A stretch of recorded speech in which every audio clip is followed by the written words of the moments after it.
بسم الله الرحمن الرحیم. زما د صوابۍ ورونو، ځوانانو، مشرانو، کشرانو، تباخري سهیل خان افریدي سی ام خیبر پښتونخوا را روان دی او دا مونږ چې کوم جهد دی د جمهوریت دپاره دی، دا د خپلې خاورې د خپل اختیار دپاره دی، دا په دې وطن کې چې دی نو د خپل حق تسلیمولو لپاره دی. او تاسو ته پته ده چې اوس کوم حال روان دی نو د عوامو اهمیت ختمیږي، د عوامو اواز دباویږي او د عوامو اواز ته چې دی نو هېڅ قسم اهمیت نه ملاویږي، فوقیت نه ملاویږي. او دا مونږ چې کوم جدوجہد کوو نو د عمران خان د رهایي او د هغه د ازادۍ سره دا مونږ د خپل حق جدوجہد کوو. نو د صوابۍ خلکو همیشه په تحریکونو کې ډېر بنیادي کردار پاتې شوی دی. نو سبا خیر زما دا امید دی چې صوابۍ خلک به یو ورځ بجې به انشاءالله تعالی شویډه بیا یو بجه به چې نو صوابۍ امن چوک، بیا 3 بجې به انشاءالله ټوپۍ چې کومه زړه اډره هغې خوا کې، او 4 ساړه 4 بجې به انشاءالله انبار. زما د صوابۍ د خلکو نه، ځوانانو نه، کشرانو نه، مشرانو نه امید دی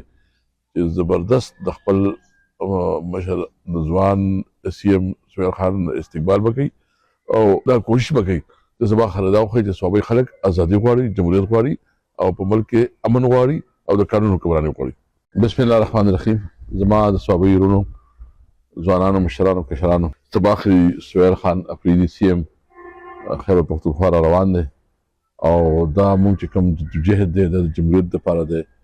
دا د خپلې خاورې د خپل اختیار دپاره دی،